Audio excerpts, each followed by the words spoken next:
আসছে সবে বরাতে যারা এরকম সুন্দর সুন্দর ডিজাইনের হালুয়া বা বরফি বানাতে চান ছোলার ডাল কিংবা সুজি দিয়ে এই রেসিপিটা ফলো করতে পারেন।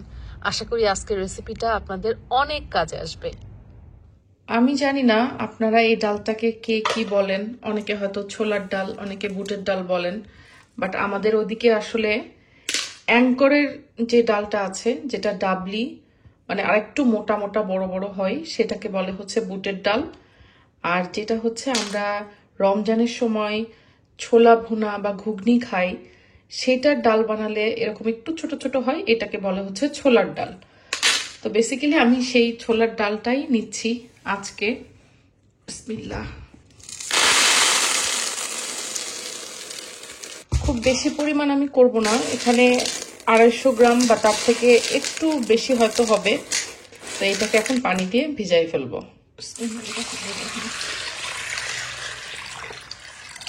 ভিজায় তো আর ফেলে দিব না, ভিজায় হচ্ছে রেখে দিতে হবে সারা রাত। আর ডাল ভিজানোর সময় গরম পানি দেওয়াটা বেটার।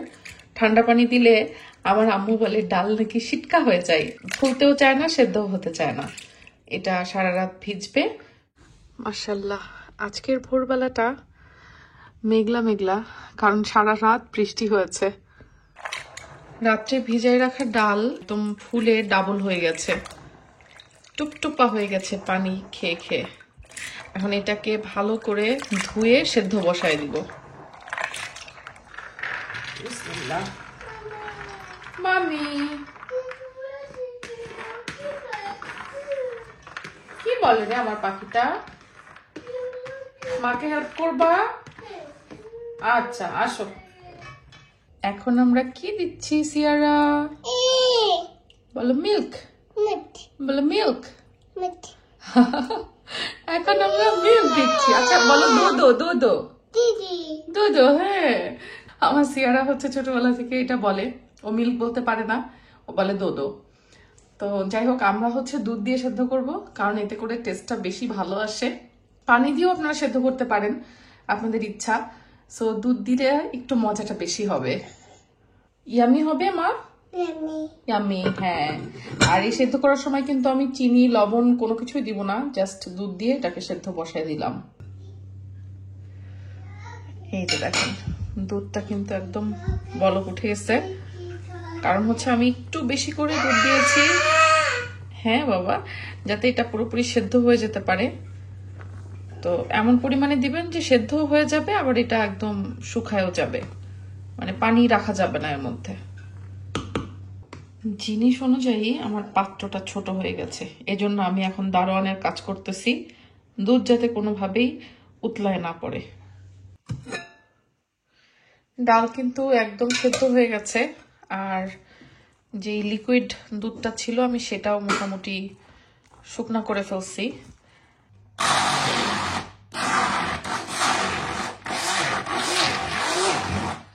এবার এটাকে একদম পুরোপুরি মিহি ব্লেন্ড করে নিতে হবে। আপনারা চাইলে জগ বা কাপ যে ব্লেন্ডার গুলো সেটাতেও করতে পারেন, চাইলে পাটায় বাটতে পারেন। তো যদি দেখেন যে বেশি শুকনো শুকনো মনে হচ্ছে, তাহলে সামান্য একটু দুধ বা পানি দিয়ে একটু লিকুইড করে নেবেন, খুব বেশি না, কারণ আবার এটাকে পরে শুকাতেই হবে, সো বেশি লিকুইড করা যাবে না।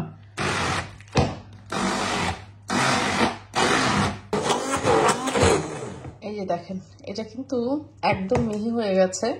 আর আমি আর একটু দুধও দিয়েছিলাম, কারণ শুকনো শুকনো লাগছিল বেশি। এটা আসলে আপনি নিজেই বুঝবেন করার সময়। পাটায় বাটলে অবশ্য আমার এতটা লিকুইড করা লাগতো না, ব্লেন্ড করার জন্য একটু লাগছে, তো ততটুকু পরিমাণ দুধই আমি দিয়েছি। আমি ঘি দিয়ে হচ্ছে হালুয়াটা করব। এই হালুয়াটা আসলে অলিভ অয়েল বলেন, সয়াবিন তেল বলেন, কোনো কিছু দিয়ে অত একটা মজা হয় না, বাট আপনি চাইলে করতে পারেন। কিন্তু আছে না একটা কথাই যে যত গুড় তত মিষ্টি, আপনি তেলের বদলে যদি ঘি দিয়ে করেন তাহলে হালুয়াটার টেস্ট অসাধারণ মজা হয়।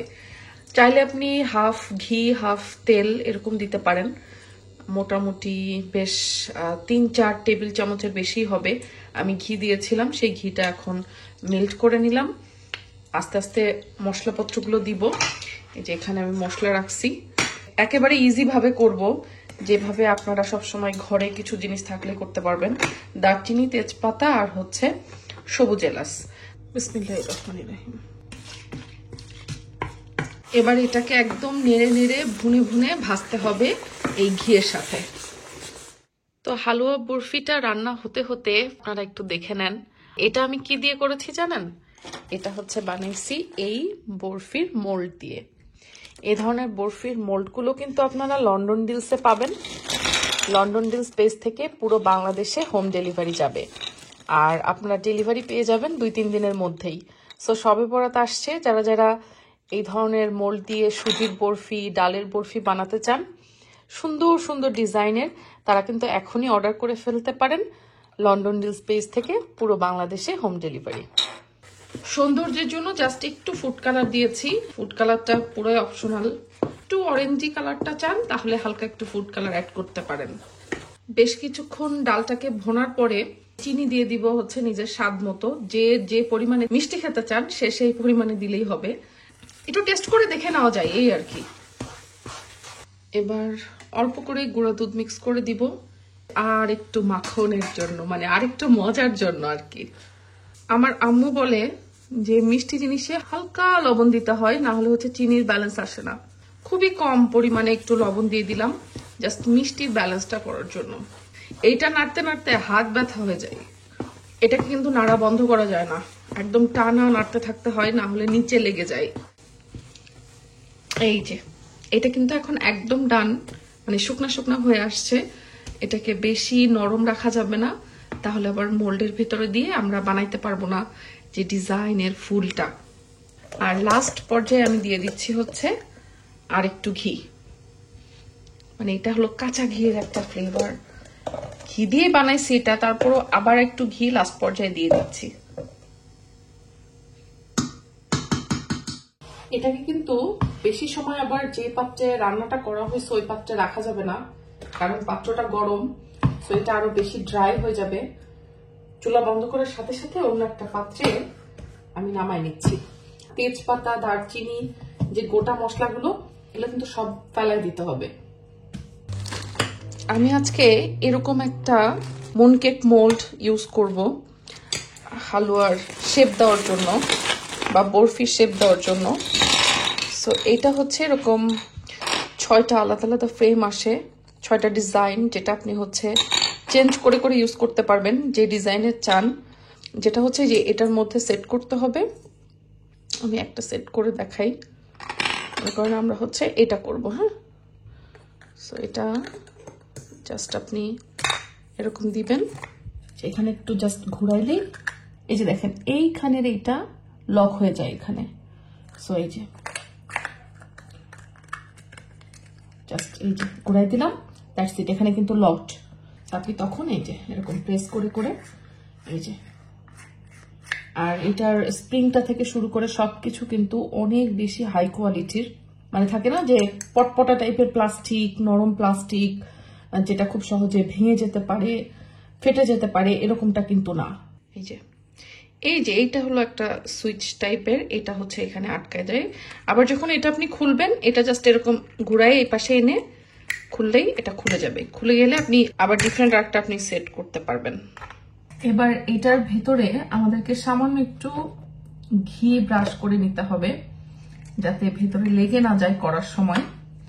এই যে খামিরটা করছি, এটা কিন্তু খুব বেশি ঠান্ডা করা যাবে না, একটু গরম গরম থাকতে থাকতেই আমাদেরকে এটা করতে হবে।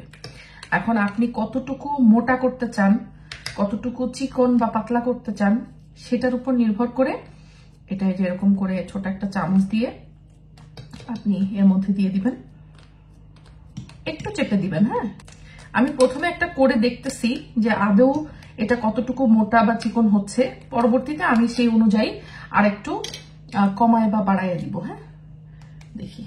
আচ্ছা, এটা কিন্তু খুব বেশি চাপা যাবে না। হ্যাঁ, হালকা একটু চেপে করতে হবে, বেশি চাপলে এটা ঢেরবেরি হয়ে বের হয়ে আসবে।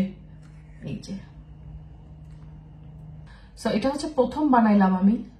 সো প্রতিবার যে ঘি লাগাই নিতে হবে এমন না, বাট আপনি নিজেই বুঝবেন যদি এটা একটু ড্রাই হয়ে যায় বেশি, তখন আপনি একটু করে জাস্ট হালকা, হ্যাঁ, এর মধ্যে বেশি ঘি দিবেন না। এই যে দেখেন, এই যে এর মধ্যে এরকম করে আমি ঢুকাই নিছি। যদি মনে চায় চামচ দিয়ে ঢুকাইতে পারেন, অথবা হাত দিয়ে চেপে চেপেও আপনি এটা সুন্দর করে ঢুকাইতে পারেন, যেন ভেতরে কোনো ফাঁকা বা গ্যাপ না থাকে। যদি ফাঁকা বা গ্যাপ থাকে তাহলে দেখবেন যে কয়েকটায় যে এরকম একটু খাদ্রাভদ্র হতে পারে, ওটা কোনো বিগ ইস্যু না। সো এইটা এই যে এবার এইটা ধরে যে আপনি 2 আঙুলে কিন্তু এরকম করে দেখেন প্রেস করলেই এটা কিন্তু এই যে মাথা থেকে বেরিয়ে আসতেছে, খেয়াল করছেন? সো এখন যেটা করতে হবে সেটা হচ্ছে এটাকে জাস্ট আপনি একটা সমান সারফেসে রাখবেন, রেখে হালকা প্রেসার দিবেন সারফেসের সাথে, কিন্তু এটাকে খুব বেশি জোরে প্রেসার দেওয়া যাবে না, তাহলে কিন্তু আবার বেশি চটকায় যাবে। সো এই যে দেখেন এটা কিন্তু রেডি। আর এর পাশটাই যে দেখেন একটা ফুল তৈরি হয়ে গেল। তো এইভাবে হচ্ছে আপনি বিভিন্ন সাজ দিয়ে ভিন্ন ভিন্ন ডিজাইনের এরকম ফুল তৈরি করতে পারবেন। তো এই যে দেখেন আমার এটার ফাইনাল লুক। তো এটাকে আর বেশিক্ষণ বাইরে রাখবো না, এই যে ক্লিন ফিল্মটা খুলে এখন বক্সে বক্সে করে আমি নর্মাল ফ্রিজে দিয়ে দিব। এটা কিন্তু অনেক দিন ধরে খাওয়া যায়, এই যে বাইরে খুলে রাখলে ড্রাই হয়ে যায় অনেক। তো আপনাদের কাছে কেমন লাগলো আজকের এই একদম সহজ শর্টকাট ঘরোয়া রেসিপিটা অবশ্যই কমেন্ট করে জানাবেন, এবং আপনারাও এরকম মিষ্টি মুখ করবেন নিজেরা বাসায় তৈরি করে।